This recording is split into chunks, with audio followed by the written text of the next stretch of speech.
Hey, what's happening, everybody? Back once again to take a look at another beer. Tonight, I'm taking a look at one that Average Joe sent to me. This is from Other Half, Double Citra Daydream, Double Dry Hopped, Imperial Oat Cream India Pale Ale. 8.5% ABV, 1 pint can, 16 ounces. There you can kind of see the artwork of the pinkish sky and clouds. And not much else really on it. You can see in the back, kind of just a silver can there, and the label's got the warning and all that kind of stuff. But tried to avoid seeing anything on this beer because I know about Other Half and how good their beers usually are, and didn't want to be tainted in any way. But they are out of Brooklyn, New York. So looking forward to getting into that and not even waste any time. Let's crack this baby open and get it into a glass. Thank you again, Joe. Looking forward to tasting this little baby. Baby. Oh, look at that. How that pours out. Look at that. That is one fine looking beer. Could almost get it all inside the glass. But a nice looking beer. It's kind of got like a yellowish pineapple type color to it. The head came out to be just barely a finger, maybe a little bit more than that. But it's holding there very nicely with some good rockiness. Sits pretty much barely off-white. Cannot see through it at all. I mean, look at all that haze taking place. Can't really pick up anything in there. Even a light behind it, you're not seeing through it. Wonderful smelling beer. Good dankness, good flavor coming off as far as the aroma. It's got a little bit of a muskiness behind it as well. But you're definitely getting those hops hitting you nicely for what you want to get out of the beer in the aroma. You're not even sniff too hard. Head is still breaking down a little bit more, down to about a half finger right now as far as the taste. That's a little too easy drinking right there. So this is like almost drinking a juice. You do pick up a little bit of that taste of the alcohol in there. Not overpowering at all, but it's enough to let you know, hey, this is not a juice. Nice smoothness to it. Bitterness is actually pretty low and not overly bitter. Very smooth. Leaves a nice duration of the flavor in the back of the throat. I can still feel a little bit of that hoppiness of it. I'm getting a good amount of the pineness from the hops, a little bit of that dank type quality. That's kind of an overused word in craft beer, but when it fits, so you use it. That texture is so smooth. It kind of just lays there almost like a shake type quality. Slides down the back of the throat very easy with no issue at all. I'm feeling the flavors up in the cheek area now. Get a nice little tingling effect. Definitely bringing the mouth alive. Good little mouth feel, good mouth action taking place. Again, this goes to some of the smoothness, but it does have, to me, a little bit of a thin quality in there. It's got a little bit of that nice sweetness in there as well. But I'd like that aftertaste, not overly carbonated at all. In fact, not feeling a lot of carbonation taking place on this one. It's just kind of ramped down a little bit. Which I guess is adding to that nice smoothness you're getting out of it. It does have a little bit of an astringency bite in there as well. You get a little bit of a puckered effect, but not to the level of like what you would get with some of the sours, but you do feel that effect taking place. It's got a nice refreshing quality to it. It's definitely a nice beer to actually dig on.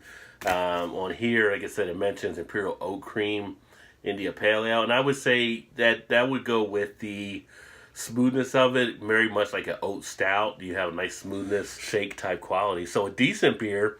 You look now in the glass, even though the head wasn't as big as I thought it was going to be, it's got some nice lacing it is leaving behind as it goes down. So the head is doing a really good job there. But all in all, pretty impressive beer. I can see why people rave about the Other Half. This one definitely delivers some good stuff. So as far as a rating for me on this beer, so let's break it down. As far as appearance, I think the appearance is pretty decent on it. Hits on a lot of the marks. That gives the right body for what it should be.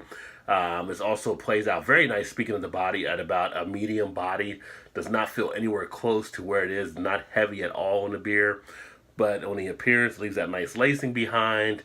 Overall, a pretty decent looking beer. I'm going to actually give this one an appearance of a 13 out of 15. As far as the aroma, even halfway down the glass now, still getting that nice hop fragrance coming out of it. Still getting that nice little pine earthiness, dankness, as I mentioned. Has a little bit of a a musky type of appeal that can happen from some of the hops as well. I mean, it's definitely got a nice freshness to it. You really can't ask for that much more for the aroma for this type of beer. Now, being an IPA, I thought I would have a little bit more of a fruitier type feel than I actually get, but that's all right. With this one, I would give the aroma on this one here a 12 out of 15. As far as the flavor, look, the thing is smooth, as I mentioned. Great amount of flavor that you're getting out of this one. It's got a great initial smoothness to it. It's got a great finish on the back that plays smooth. The duration, you really can't complain about. It lasts around for a good amount of time that you don't want to really chug through the beer. The thing is, you can chug through this beer pretty easily because of the way it's done, like on the texture. But I think flavor-wise, it's definitely kind of a flavor bomb in that regard. So on the flavor, I'm actually going to give the flavor on this one here a 14 in that area. And as far as on the palate, I think it's a very palatable beer. If you're a person that enjoys beers like this, I think you will find it to be very tasty. If you like to have some of the IPAs, especially the New England style IPAs, definitely plays into it. But if you're not even into IPAs because of some of the heavier bitterness, this one has it toned down very nicely, where you could probably step into this one and still have somewhat of an enjoyment, even if you don't like overly bitter type beers. I think that smoothness of the texture is done so well. Carbonation's at the right level. Anything else along those lines, a great feeling of the finish. I mean, it sits very nice on the palate. So on the palate itself, I'm going to actually give it a 14 out of 15 in that area. And then as far as the overall, it's really solid. I've almost drank this thing and haven't even taken a picture of it yet. Everything about this one comes together very nicely. So overall, I'm going to actually give this one here a 38 out of 40. So I'm going to go ahead and total all of these up to see where this one comes in for me. And for me, this one actually comes in at a 91, which is the highest I've actually had for any of the beers that I've done thus far since going to the rating system. But if you get a chance, check it out. Again, this is other half, the double Citra Daydream. So you can put it right there so you can see it on the can. Well worth a shot. Thank you again, Joe, for this one here.